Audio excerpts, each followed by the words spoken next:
Hello, good evening everyone.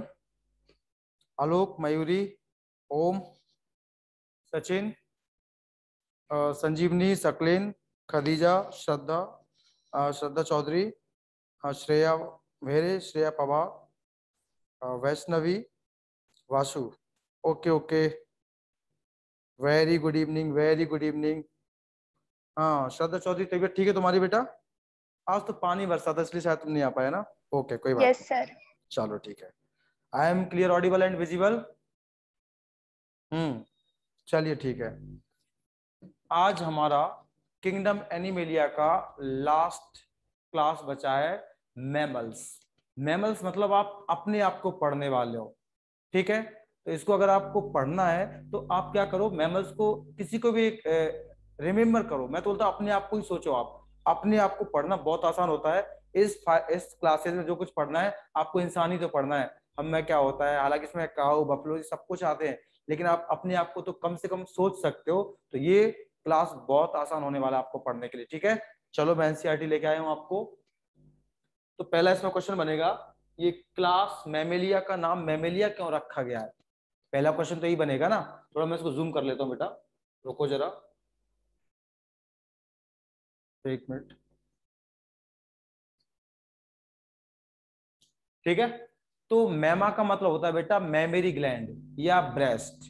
तो जिन organism के अंदर या जिन एनिमल्स के अंदर मैमेरी ग्लैंड होते हैं, तो उस आधार पर इसका नाम ही क्या रख दिया, मैमेलिया। यानी ऑल मैमल्स, आप मैमेलिया बोलो, मैमल्स बोलो, बात एक ही है। तो क्लास मैमल्स के जितने भी मेंबर होंगे सबके अंदर क्या होगा, मैमेरी ग्लैंड होगा, मतलब ब्रेस्ट होगा। यानी ये यंग वंस को बर्थ देंगे और उनके बच्चे माँ का दूध पियेंगे, मतलब ये ब्रेस्ट फीडिंग करेंगे। तो यहाँ पर मैमा नाम आ रहा है ना, तो मैमा का मतलब होता है बेटा ब्रेस्ट। अगर आप इसका मतलब निकालोगे तो मैमा का मतलब क्या होता है बेटा, ब्रेस्ट होता है। यानी they all mammals have mammary gland, so called Mammalia. ठीक है, तो चाहे हम हो, चाहे काऊ हो, बफलो हो, डियर हो, टाइगर, लायन, रेड वेट, जितने भी है सबके सबके ऑल आर मैमल्स। तो जितने मैमल्स हैं बच्चों को जन्म देंगे और बच्चे माँ का दूध भी पीते हैं। कुछ एक एक्सेप्शन छोड़ दो, जो आपका प्लेटिपस वगैरह है, एग लेइंग मैमल्स है ना, उनको छोड़ के। एक्सेप्शन तो हर जगह मिलते हैं, लेकिन जो मोस्टली आपको ब्रॉडली बात करनी है तो मैं यही बोलूंगा, जितने मैमल्स हैं बच्चों को जन्म देते हैं, बच्चे माँ का दूध पीते हैं। इस आधार पर, मेमोरी ग्लैंड के आधार पर ही इसको क्या नाम दिया गया, मैमल्स। ओके, चलिए, बहुत ही एडवांस ग्रुप है बेटा ये। एडवांस क्यों नहीं होगा, हम जैसे लोग हैं ना, हम और आप जैसे लोग किस ग्रुप में आते हैं, क्लास मैमेलिया में। तो देखा जाए तो मैं बोल सकता हूँ this is the era of mammals. ये किसका जमाना है, मैमल्स का जमाना है। इसके पहले किसका था, डायनासोर का था। आपने मूवीज देखी ना, जुरासिक पार्क और ये। हमसे पहले किसका जमाना चलता था, किसकी तूती बोलती थी, किसका डंका बजता था, तो वो थे रेप्टाइल्स। रेप्टाइल्स एक्सटिंक्ट हुए डायनासोर, तब जाके मैमल्स को इवॉल्व होने का अच्छे से चांस मिला, और हम इवॉल्व होते होते आज हम किंग है दुनिया के।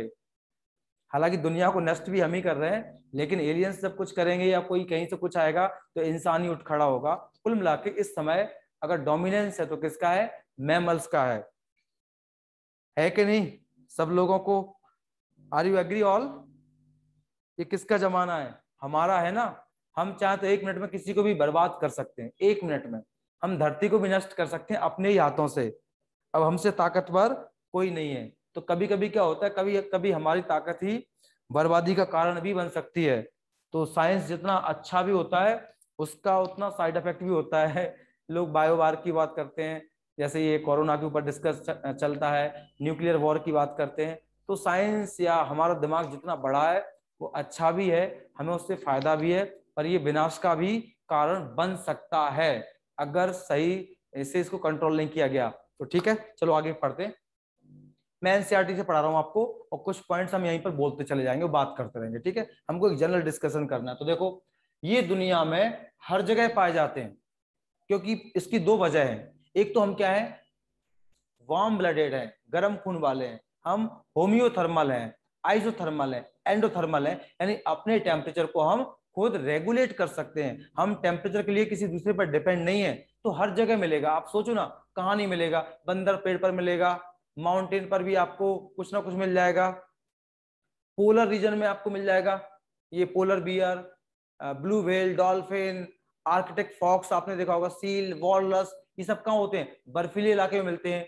सवाना में मिल जाएगा आपको, अफ्रीकन जंगल में, तो हर जगह मिलते हैं। तो ये एनसीईआरटी आपसे कहता है they are found in variety of habitat, मतलब हर जगह मिलता है, डिफरेंट टाइप के हैबिटेट पे मिलता है। जैसे कि वो आपसे कहता है पोलर आई कैप्स, बर्फीले इलाकों पर, मैंने बोला ना, पोलर बियर, आर्कटिक फॉक्स हुआ, ब्लू व्हेल हुआ, डॉल्फिन हुआ, सील, वॉलरस, ये कहाँ पे होते हैं?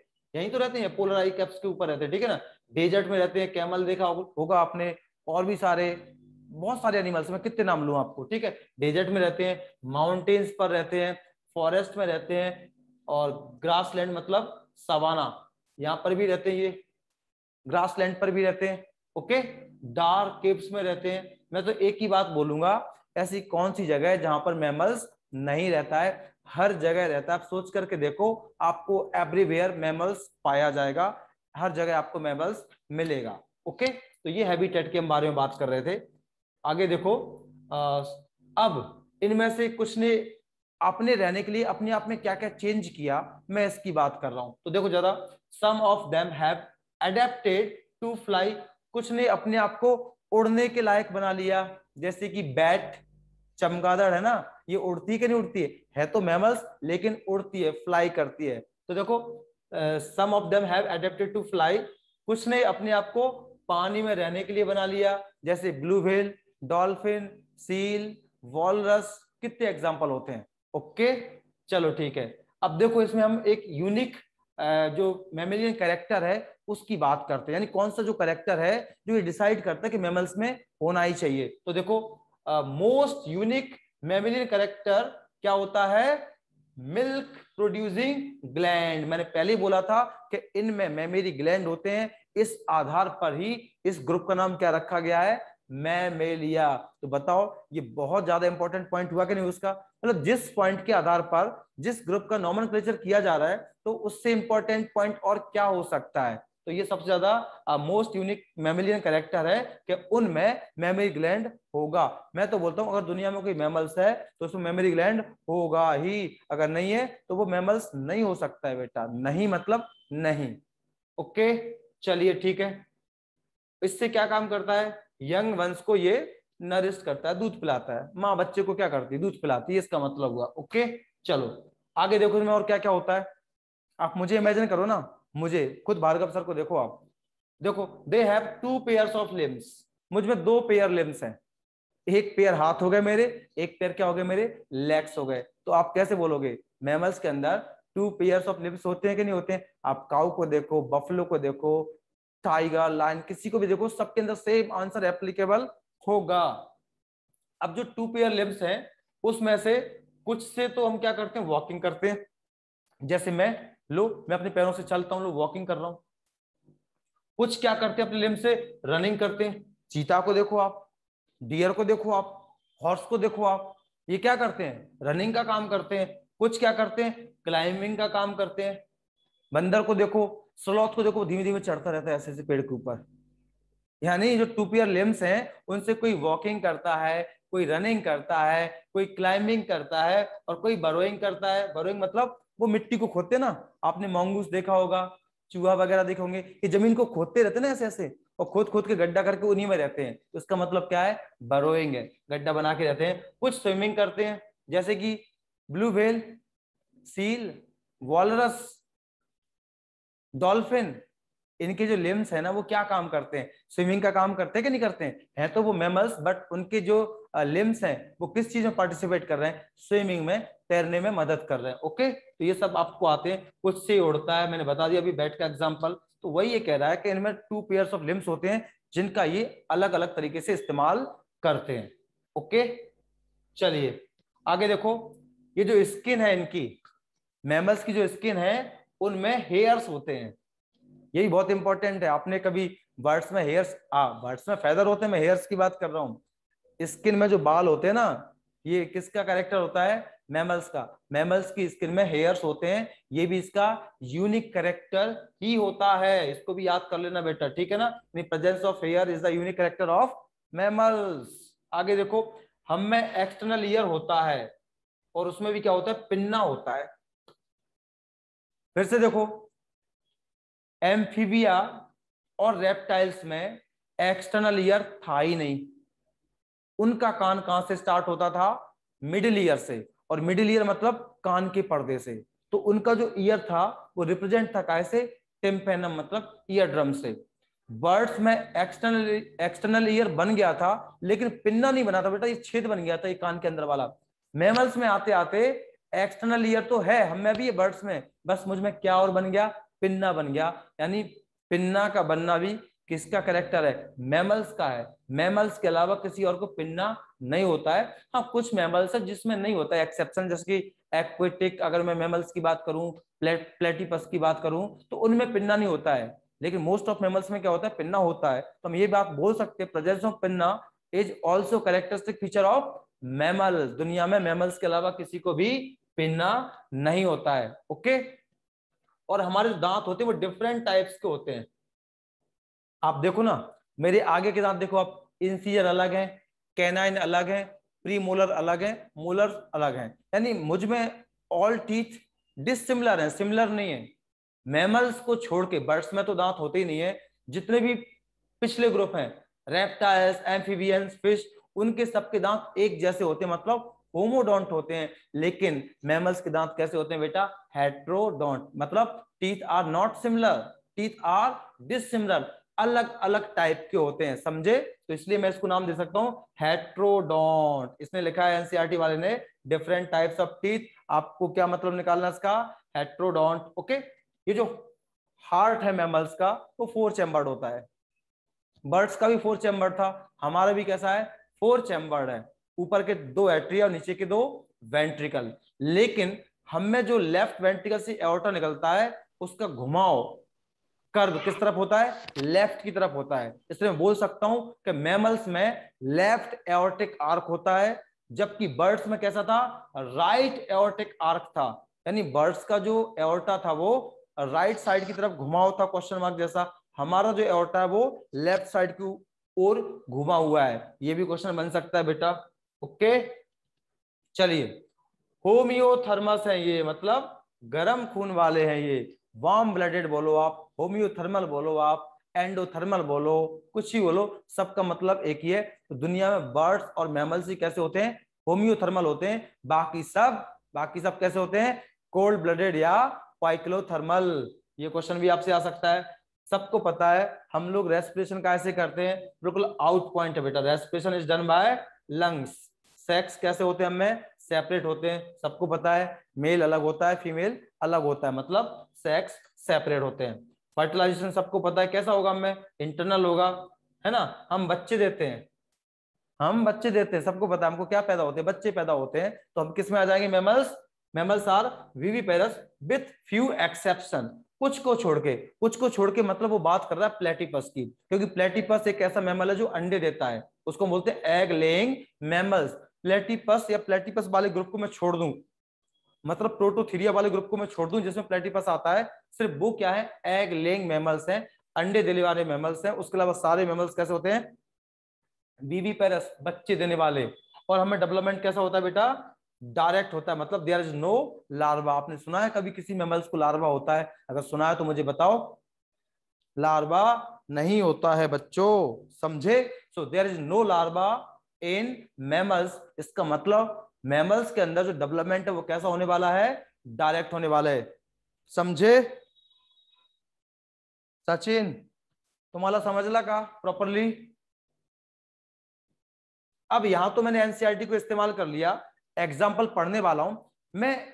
एनसीईआरटी के इन पॉइंट्स के अलावा कुछ पॉइंट्स की बात और करने वाला हूं ओरली, ऐसे ओरली आपसे बात कर रहा हूं। अगर हम बात करें क्रेनियल नर्व्स की, तो मैमल्स में क्रेनियल नर्व्स कितने होते हैं? 12 पेयर। मैं आपको पहले ही बता चुका हूं। फिश और एम्फीबिया में कितने होते हैं? 10 पेयर्स। रेप्टाइल, बर्ड्स और मैमल्स में क्रेनियल नर्व्स कितने होते हैं? 12 पेयर। तो एक एक्स्ट्रा पॉइंट जोड़ दो, एक्स्ट्रा नहीं है ये, आप नर्वस सिस्टम में पढ़ते हो, बस मैं आपको याद दिला रहा हूं कि यहाँ पे ये पॉइंट आप ऐड कर सकते हो। और क्या होता है? हमारा जो मिड ब्रेन है उसमें होता है कॉर्पोरा क्वाड्रिजेमिनिया। यानी अगर आप मैमल्स की बात करोगे तो मैमल्स के मिड ब्रेन के डॉर्सल सरफेस पर, मतलब पीछे वाली सरफेस पर 4 लोब होते हैं, ऐसे 1 2 3 4। तो इन चारों को मिला के बोलते हैं कॉर्पोरा क्वाड्रिजेमिनिया, और ये चारों लोब ग्रे मैटर के बने होते हैं और सॉलिड होते हैं। ऊपर वाले दो को बोलते हैं सुपीरियर ऑप्टिक लोब, नीचे वाले को बोलते हैं इंफीरियर ऑप्टिक लोब। कुल मिला के बात ये चल रही है कि मैमल्स के मिड ब्रेन के डोर्सल सरफेस पे क्या होता है, कॉर्पोरा क्वाड्रिजेमिनिया होता है, बाकी सब में नहीं होता है। बाकी सब में होता है कॉर्पोरा बाइजेमिनिया, और वो भी हॉलो रहता है। हम में चार होते हैं और सॉलिड होते हैं। अगला पॉइंट क्या बन सकता है, डायाफ्राम। सबने नाम सुना है, अगर आप ब्रीदिंग वाला चैप्टर पढ़ते हैं तो आपने सुना होगा कि ब्रीदिंग में डायाफ्राम का कितना बड़ा रोल होता है। तो मैं आपको बता दूं, डायाफ्राम दुनिया में, डायाफ्राम दुनिया में मैमल्स के अलावा और किसी को नहीं होता है। तो मैं बोल सकता हूं ना, presence of diaphragm is also characteristic feature of mammal. मुझ में डायाफ्राम है तो मेरा डायाफ्राम क्या करेगा, मेरा जो बॉडी कैविटी है, मेरा जो ट्रंक है, उसको दो हिस्सों में डिवाइड कर देगा। डायाफ्राम के ऊपर वाला पार्ट क्या कहलाएगा, थॉरेक्स, जिसको आप बोलते हैं छाती, और डायाफ्राम के नीचे वाला पार्ट क्या कहलाएगा, एब्डोमेन।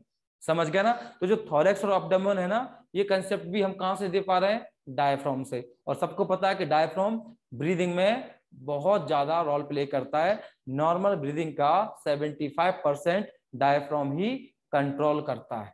ओके, चलिए ये तो हो गया। चलो हम टीथ की और बात करते हैं। इसमें तो लिखा था हेट्रोडोंट, मैं तो बोलता हूं डाइफायोडोंट होते हैं, दो बार आते हैं। थीकोडोंट होते हैं, क्योंकि हमारे दांत, मैमल्स के दांत बोन के अंदर फंसे हुए रहते हैं, तो इस तरीके के डेंटिशन को हम क्या बोलेंगे, थीकोडोंट। यानी इंसान के जो दांतों का क्वेश्चन अप्लाई हो रहा है वो सारे मैमल्स पे आप डाल दोगे तो लगभग मैच हो जाएगा। ओके, एक्सक्रीशन कैसे होगा, किडनी से। किस किडनी से होगा, मेटानेफ्रिक किडनी से होगा। मैमल्स क्या निकालते होंगे, कौन सा एक्सक्रीटरी वेस्ट प्रोडक्ट निकालेंगे, सबको पता है हम क्या निकालते हैं बेटा, यूरिया निकालते हैं मेनली। थोड़ा बहुत अमाउंट में यूरिक एसिड निकालते हैं, बट आपको मेनली आंसर क्या देना है, वी आर यूरियोटेलिक। समझे। चलिए, और एक पॉइंट और आता है कॉर्पस कैलोजम का, मेरे पास नोट्स हैं ये, तो इसमें एक्स्ट्रा पॉइंट भी मिले, एक्स्ट्रा नहीं है ये एनसीईआरटी के नर्वस सिस्टम में लिखे हैं। मैं आपको याद दिला रहा हूं कि वहां भी पढ़ो, आप यहां भी पढ़ो, ताकि आपको पक्का याद हो जाए। कॉर्पस कैलोजम क्या होता है, आपका जो फोर ब्रेन का सेरिब्रम है उसके दो पार्ट होते हैं, राइट सेरिब्रल हेमिस्फीयर और लेफ्ट सेरिब्रल हेमिस्फीयर। इस तरीके से आप अगर देखोगे ना, ऐसे ऐसे रहते हैं। तो ये राइट और ये लेफ्ट, दोनों सेरिब्रल हेमिस्फीयर नीचे एक व्हाइट फाइब्रस बैंड से कनेक्टेड रहते हैं। उस व्हाइट फाइब्रस बैंड का नाम होता है कॉर्पस कैलोजम, और ये दुनिया में सिर्फ और सिर्फ मैमल्स को ही होता है। समझे। चलिए, लगभग सारे पॉइंट खत्म हो गए, बस एक पॉइंट और बचता है जो आपको ऑलरेडी मुझे लगता है आता है। आपके गले में जो वर्टिब्री है, देखो ये वर्टिब्री होते हैं ना, ये वर्टिब्री, तो गले में जो सर्वाइकल वर्टिब्री है वो हम में कितने हैं, 7। थोरेक्स में कितने हैं, 12। लंबर में कितने हैं, 5। 5। सैक्रम फ्यूज होके क्या बन गया, सिंगल। कॉक्सिक्स फ्यूज होके क्या बन गए, सिंगल। तो मैं ना तो थोरेसिक वर्टिब्री की बात कर रहा हूं, ना ही मैं लंबर वर्टिब्री की बात कर रहा हूं, ना मैं सैक्रम की बात कर रहा हूं, ना मैं कॉक्सिक्स की बात कर रहा हूं। मैं बात कर रहा हूं गले में कितने वर्टिब्री होते हैं, यानी मैं बात कर रहा हूं सर्वाइकल वर्टिब्री की। अब ताज्जुब करोगे, मैमल्स की गर्दन में 7 सर्वाइकल वर्टिब्री होते हैं। सोचो, यानी presence of 7 cervical vertebrae is the characteristic feature of mammals. अब चाहे वो जिराफ की गर्दन हो तो उसकी गर्दन में भी कितने वर्टिब्री होंगे बेटा, ऐसे वर्टिब्री कितने होंगे, 7 ही होंगे। कैमल की गर्दन में भी कितने होंगे, 7 ही होंगे। भार्गव सर की गर्दन में भी कितने होंगे, गले वाले हिस्से में 7 ही होंगे। और चूहे में भी कितने होंगे, 7 ही होंगे। कुछ एक एक्सेप्शन है, जैसे कि स्लॉथ, मैनेटी, सी काउ, इनको छोड़ दो, ये एक दो एक्सेप्शन है। नहीं तो मैं आपको कह रहा हूं दुनिया में जितने मैमल्स हैं उनकी सर्वाइकल वर्टिब्री का नंबर उन सब में कितना होता होगा, 7 होता है। तो ये भी एक नया पॉइंट बनता है कि नहीं बनता है। तो हमने यहाँ पर देखा कि जो एनसीईआरटी ने बात की वो तो मैंने आपको बताया, लेकिन जिन पॉइंट्स की एनसीईआरटी बात नहीं कर रहा है, लेकिन एनसीईआरटी के दूसरे चैप्टर में वो पॉइंट्स लिखे हुए हैं, तो मैंने उन पॉइंट्स को यहाँ पे लाके खड़ा कर दिया। और कुछ पॉइंट्स मैं तो एडिट करते ही हूँ जो लिखे नहीं है, बट क्वेश्चन तो बनते हैं। चलो पहले मुझे ये बताओ, ऊपर से तो नहीं जा रहा है बाउंसर, पहले ये बताओ टीचर को क्या है, सब आता है तो ऐसा लगता है बहुत कुछ आसान है। सर्कल,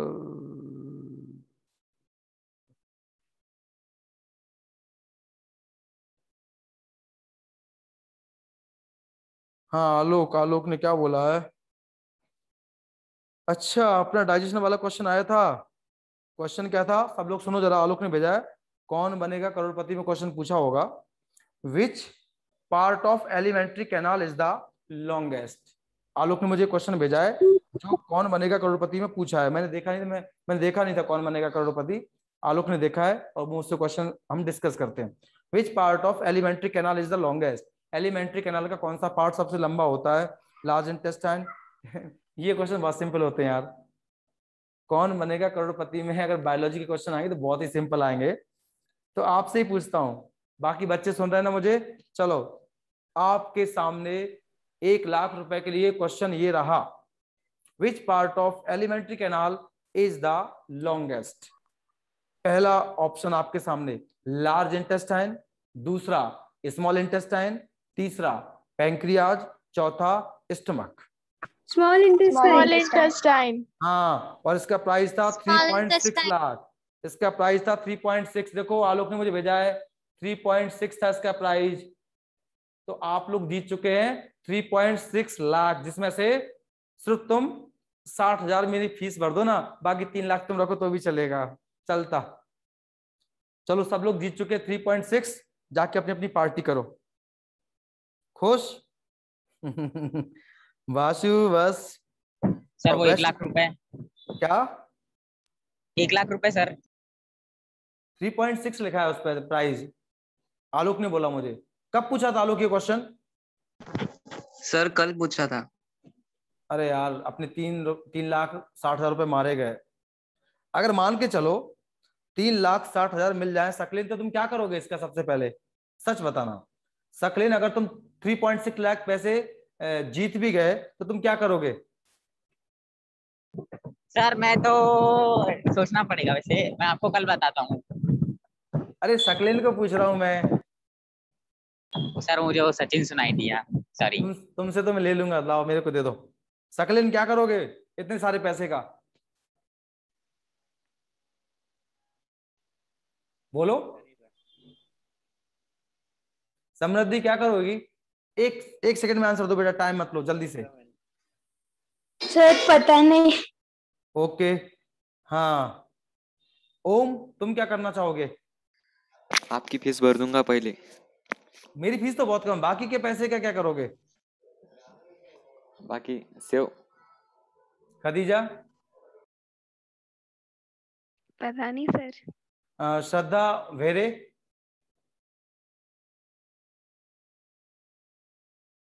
चौधरी? सर सोचना पड़ेगा। ठीक है, सोचते रहो बेटा, तब तक पैसे खत्म ही हो जाएंगे तुम्हारे। वैष्णवी?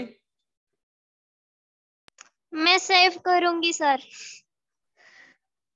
क्या करोगी इतना पैसा इकट्ठा करके? क्या मिल जाएगा तुमको सेव करने से? मतलब किसी को दोगी नहीं? क्यों? सेव करना पसंद है पर किसी को देना पसंद नहीं है। वासु, तुम सर क्या मैं मेरे करोगी? पेरेंट्स को दूंगा। सर मैं मेरे पेरेंट्स को दूंगा। तो इसमें कौन सा नया काम है? सभी अपने पेरेंट्स को देते हैं, कुछ स्पेशल नहीं। काम करो जो आम पब्लिक नहीं करती है। हाँ वासु, सर, क्या ओके। करोगी तुम? इन्वेस्ट कर दूंगी सर। कोई फॉरेन टूर पे जा रहा है, कोई इन्वेस्ट कर रहा है। अरे बच्चों को ये तो बोल देता कि मैं अपने एमबीबीएस की फीस भर दूंगी उससे। मैं तो तुमको चेक कर रहा था। कोई ये तो बोलता मुझसे कि सर हम अपने मेडिकल कॉलेज की फीस भर देंगे इतने पैसे में। किसी ने नहीं बोला ये। सर इन्वेस्ट करना सर, मतलब वही है। सर हमको अच्छा, भरोसा है अब कि इन्वेस्ट हम भी वही हो गया, एग्जाम। पापा को देना वही हो गया, पापा को देना भी वही हो गया। पापा को देंगे तो पापा फीस भर देंगे। मतलब बात को घुमाने में तुमसे आगे कोई नहीं हो सकता। मैं हार गया तुम लोगों से। अरे इन्वेस्टमेंट सर फ्यूचर के लिए हमको होता है। भरोसा है, हम लग जाएंगे हाँ एग्जाम। सर। किसी को पता ही नहीं पैसे का क्या करना है। सोचो, अगर आपको ये नहीं पता पैसे का क्या करना, तो ये हम क्यों पढ़ रहे हैं? हालांकि पैसे कमाने के लिए नहीं पढ़ रहे हैं, लेकिन फिर भी तो पैसे कमाते ही है ना। आपको अगर इतना भी नहीं पता कि पैसे का क्या करने वाले हो, तो सर सोचो यार, पहले फिर कमाना सीख आप लेंगे, कितने देन बाद महान में हो। उसको उड़ाना सीखेंगे।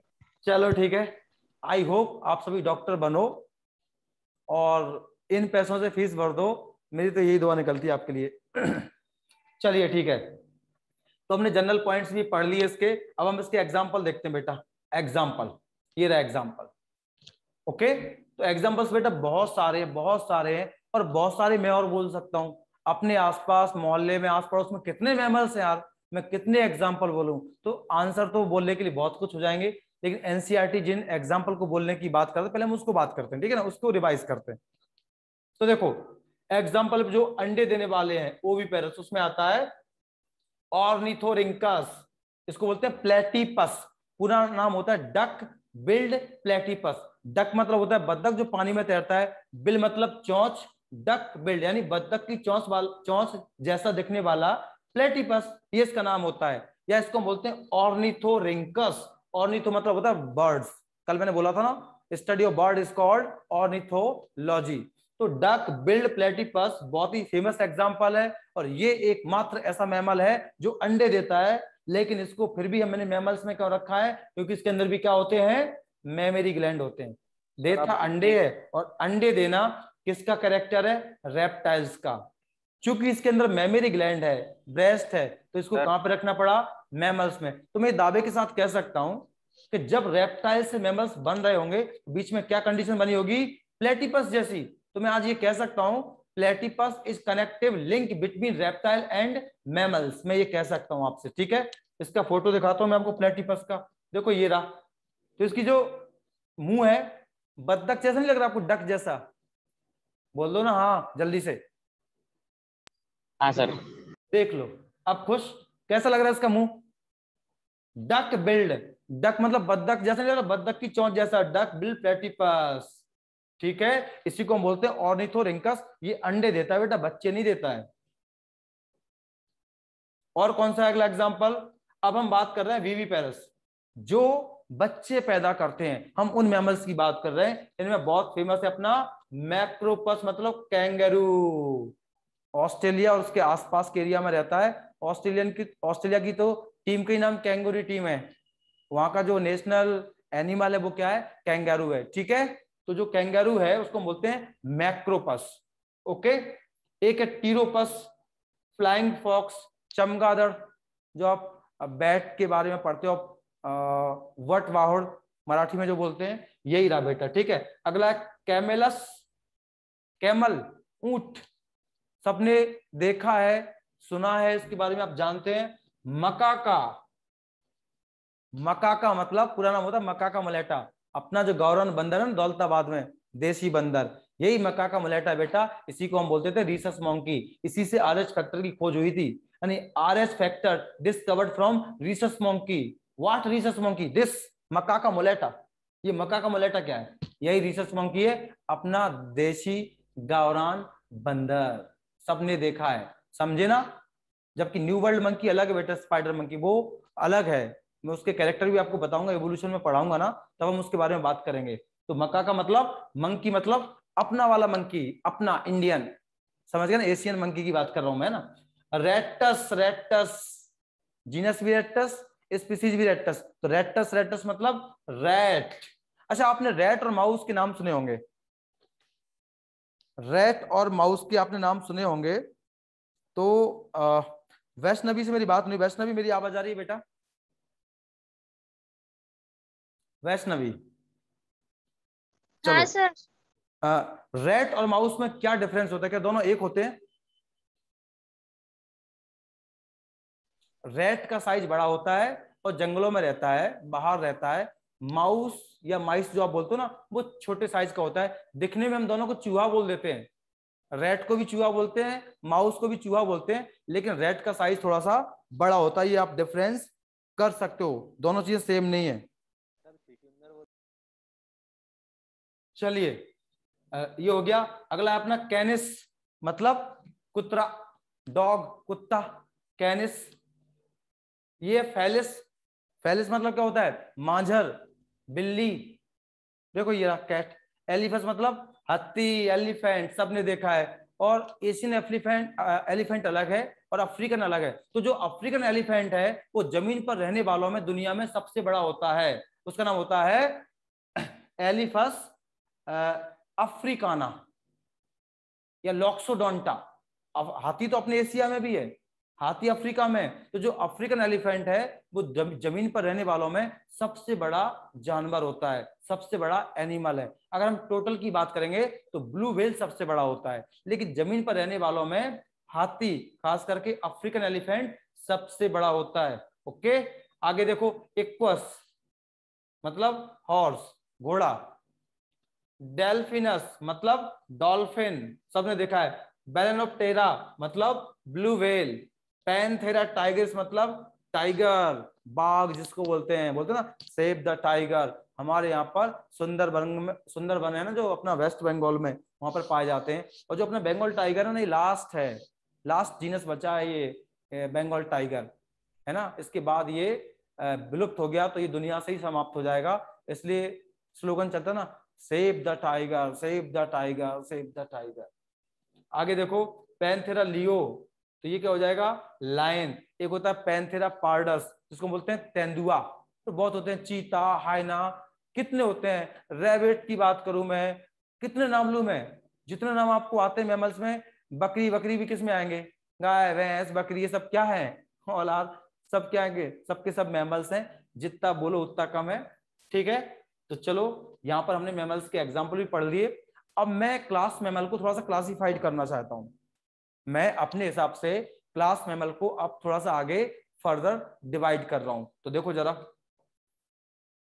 ये रहा हमारा क्लास मैमल्स, क्लास मैमेलिया। तो मैं आपसे कह रहा हूं, class Mammalia is divided into 2 सब क्लास। देखो जरा, ये रहे, मैंने क्लास मैमल्स को 2 सब क्लास में डिवाइड कर दिया। पहला हो जाएगा हमारा प्रोटोथीरिया,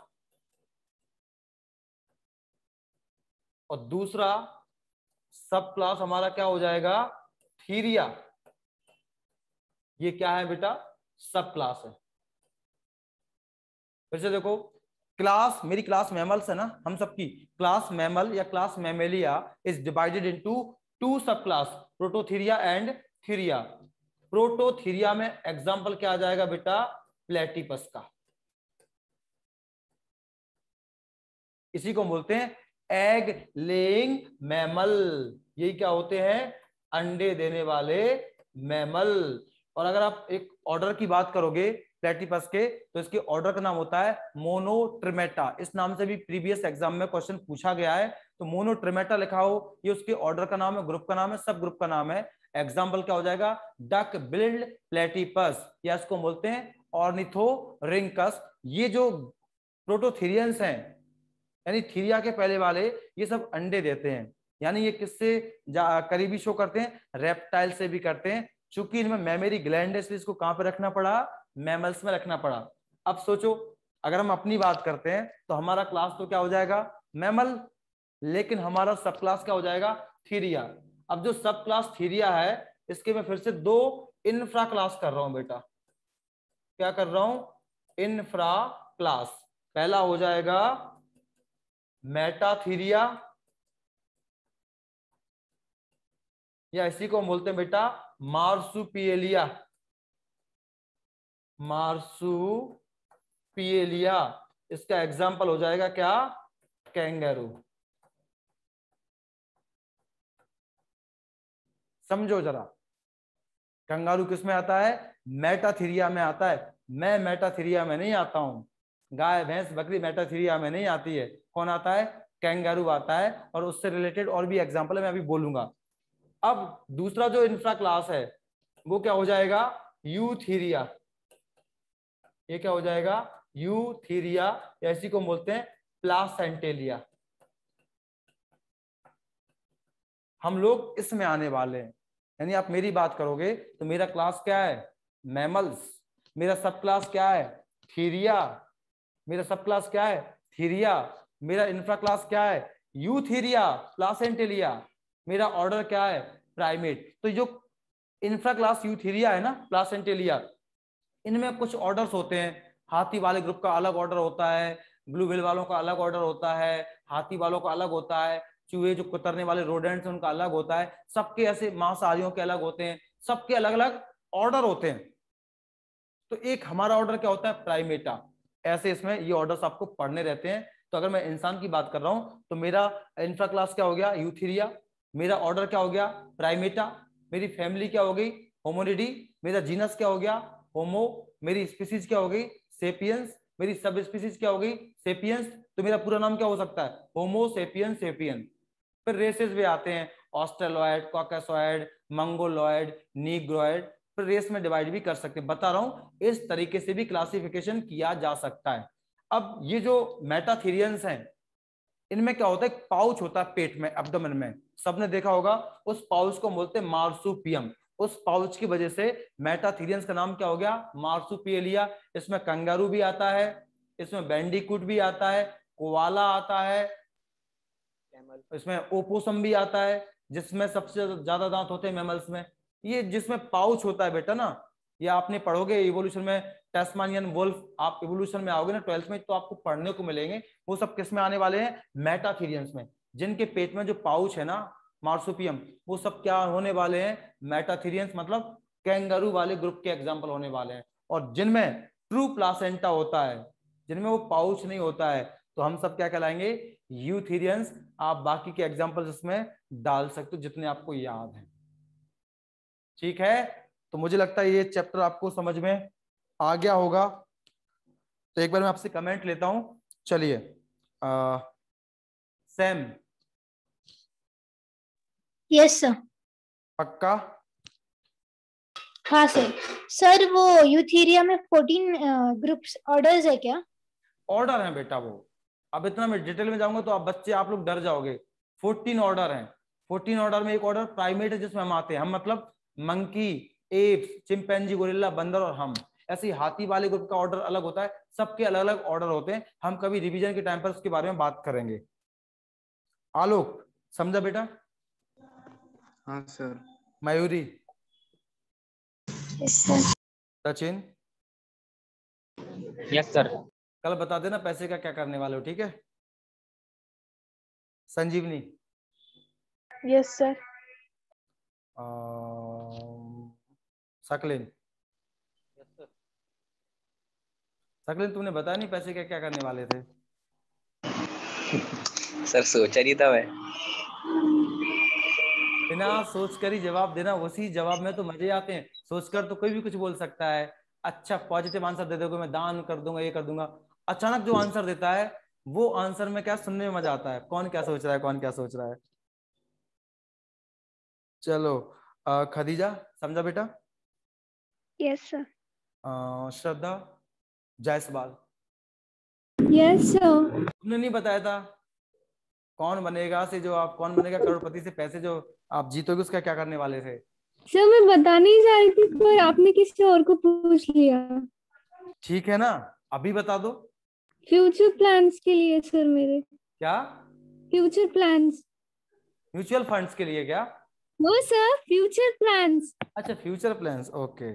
तो फ्यूचर प्लान क्या होते हैं? वो तो घर मकान यही तो होता है। इन्वेस्ट करना, सीधा बोलो ना, इन्वेस्ट करोगे। हाँ सर। और फ्यूचर का प्लान क्या हो सकता है? यही हो सकता है, सर इन्वेस्टमेंट कर दो ताकि आगे पैसे आएंगे। तो भार्गव सर को देते रहेंगे, कभी टेंशन में रहे सर, सर बूढ़े बूढ़े हो जाएंगे ना एक टाइम बाद, तब सर को भी मदद करते रहेंगे। दोनों के लिए। चौधरी, समझा बेटा? Yes sir. सर मुझे एक डाउट था। पूछो बेटा, बिंदास पूछो पूछो। सर वो प्रोटोथीरिया और थीरिया में एक ही डिफरेंस है ना, कि प्रोटोथीरिया एग लेइंग मैमल्स होते हैं और थीरिया जस्ट मैमल्स? डिफरेंस तो बहुत सारे होते हैं। ये मेजर डिफरेंस है जो नीट वाले पूछ सकते हैं। अगर आप मतलब ओके इंडिविजुअल लेवल सर। पे जाओगे ना, तो बहुत सारे डिफरेंस मिल जाएंगे। पॉइजनस भी होता है प्रोटोथेरियंस में, ओके सर। इस पर होता है। लेकिन एक मेजर जो पॉइंट जो नीट वाले पूछ सकते हैं, वो यही होता है। चलो, और कौन है? श्रेया पवार, यस सर, समझा। पक्का? हाँ सर, पक्का। श्रेया फेरे, यस सर। नोट्स मिल गए बेटा तुमको आज? हाँ सर, मिल गए। अब पढ़ना है उनको, उनको ऐसे रखना नहीं है। ऐसे कहते हैं पूजा करने के लिए रख दिए, साफ सफाई करके। उनको पढ़ाई करना है आज से, ठीक है? हाँ सर। सुमित,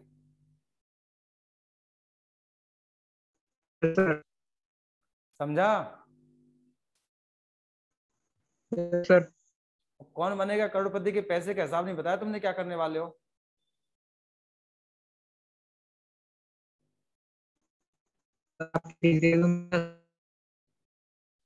अपना नेट सही करवा लेना, और क्या बोलूं मैं इससे ज्यादा, एक टावर लगवा लो तुम उस पैसे से। वैष्णवी बेटा समझा? यस सर समझा। और फर्स्ट लेक्चर था क्या? मैंने नहीं। अच्छा, मुझे शायद तुम फर्स्ट टाइम देख रही हो। सेकंड लेक्चर था क्या? नहीं सर, एक आध वीक से नहीं थी मैं सिर्फ अभी।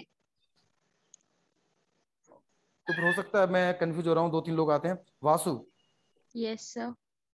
इतनी गहन चिंतन भरी आवाज। Yes sir. जोश कहाँ गया तुम्हारा एकदम? इतना डल रिस्पॉन्स क्यों?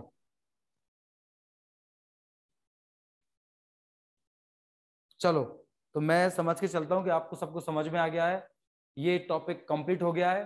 कल मैं इसकी समरी पढ़ा दूंगा जो एनसीईआरटी के लास्ट पेज पर है, और कल मैं इसकी लाइव पूरे चैप्टर की एनसीईआरटी रीडिंग भी लूंगा। सैटरडे को छुट्टी दूंगा, मंडे को टेस्ट होगा। तैयार हो आप लोग? बस मुझे इतना बोल दो, टेस्ट पेपर 360 यस का, सर। 360 का लूं या 180 का लूं, इतना बोल दो। 180। 180। सही है सर, इतना वेट मत रखो इस मासूम कंधों पर, हम भी बच्चे हैं। 360 का मत लो। ठीक है बेटा, अभी तुम बचते रहो बचते रहो। एक टाइम बाद मुझे 360 का पेपर आपको देना ही पड़ेगा, लेकिन वही है ना, कब तक बचोगे? ठीक है, 2 महीने तक और छूट देता हूं मैं तुमको, उसके बाद आपको फेस करना ही पड़ेगा। टॉपिक है अपना ओनली कोऑर्डिनेट्स पर लूंगा, ठीक है? अगर मैं 180 ले रहा हूँ, मतलब 45 क्वेश्चन का ले रहा हूँ, तो सिर्फ कोऑर्डिनेट्स आएगा, नॉन कोऑर्डिनेट नहीं आएगा। उसके बाद बीच में एक सरप्राइज टेस्ट डालूंगा या कह के लूंगा मैं आपको, वो फिर टोटल होगा नॉन कोऑर्डिनेट्स एंड कोऑर्डिनेट्स पर, यानी फुल चैप्टर पर होगा, वो 360 का होगा। उसको मना मत करना प्लीज, है ना? चलिए, तो भाई लोगों तब तक के लिए tata bye bye, good night, कल फिर से मिलते हैं। Okay bye. Bye sir. Bye bye.